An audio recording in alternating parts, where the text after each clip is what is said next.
Êtes-vous dans une saison où la louange semble être une langue étrangère? Votre cœur est-il lourd, accablé par le poids des soucis, le silence apparent de Dieu ou le goût amer de la déception? La phrase « Je bénirai l'Éternel en tout temps » résonne peut-être à vos oreilles comme une belle poésie, mais une impossibilité pratique.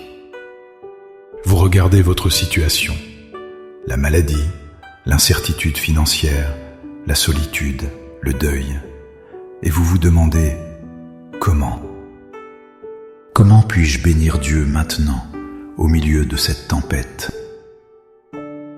Comment trouver les mots pour la louange quand les larmes sont les seules prières qui semblent vouloir monter? Cette lutte est réelle et elle est profondément humaine. Mais si je vous disais que la louange n'est pas l'écho de notre confort, mais l'arme de notre combat? Si je vous disais que bénir Dieu dans l'épreuve n'est pas nier la douleur, mais déclarer sa souveraineté sur elle? La réponse à votre « comment » ne se trouve pas dans une force que vous devez puiser en vous, mais dans une révélation de qui il est, même quand tout semble s'effondrer. Dans les instants qui suivent, nous n'allons pas simplement réciter une prière. Le psaume 34, qui nous inspire aujourd'hui, n'a pas été écrit dans un palais au sommet d'une montagne de succès. Pourtant, c'est de ce lieu de détresse qu'émerge cette déclaration explosive de foi. Je bénirai l'Éternel en tout temps.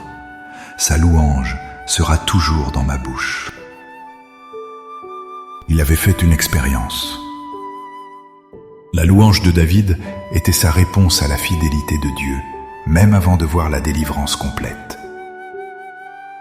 De plus, la Bible nous montre dans Actes 16 que Paul et Silas, après avoir été roués de coups et jetés au plus profond d'une prison, les pieds enchaînés, ne se sont pas plaints. Ils ont transformé leur prison en une salle de concert pour exprimer leur créativité. Le résultat, la louange a précédé le miracle. Notre réflexion aujourd'hui n'est donc pas une tentative d'espérer une modification de notre situation. C'est une déclaration de foi qui change notre perspective, un acte de guerre spirituelle contre le découragement et une invitation à la présence de Dieu qui, elle, a le pouvoir de tout changer. Maintenant, avec une foi ferme en cette promesse, élevons nos cœurs vers le Seigneur. Laissez ces mots devenir les vôtres. Priez avec toute votre sincérité. Père céleste, mon Créateur, mon rocher et mon libérateur, je viens devant toi aujourd'hui, non pas avec une force que je n'ai pas, mais avec l'honnêteté d'un cœur qui lutte. Je reconnais que ma bouche a été plus prompte à la plainte qu'à la louange, mes pensées plus tournées vers la tempête que vers toi, qui commandes aux vents et aux vagues. Pardonne-moi, Seigneur. Aujourd'hui, je fais le choix conscient de me recentrer et d'examiner les faits avec objectivité. Je remets entre tes mains le poids de ma situation. Je dépose cette anxiété qui me serre la gorge, cette tristesse qui pèse sur mes épaules et cette confusion qui obscurcit mon chemin. J'accepte l'incertitude de l'avenir. Je renonce aux ressentiments liés au passé. Je renonce à la pression de devoir tout comprendre et tout contrôler. Je me libère de la comparaison et du sentiment d'injustice. Je te remets ma douleur, mes doutes, mes questions sans réponse, et je choisis de te faire confiance, même sans voir. Père, je proclame aujourd'hui que tu es Dieu.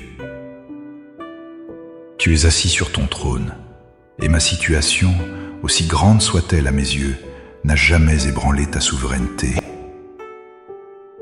Je te bénis, non pas parce que tout est parfait, mais parce que toi tu es parfait en toutes circonstances. Je proclame que tu es bon. Selon ta parole dans le psaume 34, j'ose sentir et voir combien l'Éternel est bon. Ouvre les yeux de mon cœur pour que je perçoive ta bonté, non pas dans l'absence de problèmes, mais au milieu même de mes épreuves. Montre-moi ta main à l'œuvre, dans les détails. Je proclame que tu es proche. Ta parole déclare que l'Éternel est près de ceux qui ont le cœur brisé, et il sauve ceux qui ont l'esprit dans l'abattement. Je ne suis donc pas seul dans ma douleur. Je proclame ta présence ici, maintenant, comme un baume sur mon âme blessée. Je proclame que tu es mon libérateur. Tout comme tu as délivré David de toutes ses frayeurs, je crois que tu me délivres des miennes. Je choisis la foi plutôt que la peur. Je choisis de fixer mes regards sur toi, le Dieu Tout-Puissant, plutôt que sur les géants qui se dressent devant moi. Je proclame que ma louange est une arme puissante. Je déclare que pendant que je t'adore, les chaînes de la dépression et du découragement se brisent.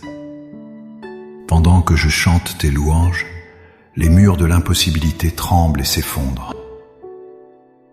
Remplis ma bouche de chants nouveaux, même lorsque mes yeux sont remplis de larmes. Apprends-moi à te bénir en tout temps. Par la foi, je reçois maintenant ta paix qui surpasse toute intelligence. Je reçois ta joie non pas comme une émotion passagère, mais comme une force qui vient de la certitude de ta présence. Ma louange n'est plus un fardeau, mais un refuge. Je te remercie car, alors même que je prie, tu es à l'œuvre. Je te remercie car tu transformes mon deuil en allégresse et mon désert en jardin fleuri. Ma louange est la semence de mon miracle. Au nom puissant et glorieux de Jésus. Amen. Cette prière n'est pas une fin, mais un commencement.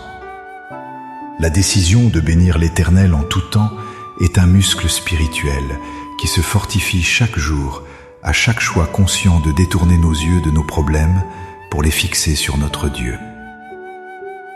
Commencez dès aujourd'hui à pratiquer la gratitude, même pour les plus petites choses.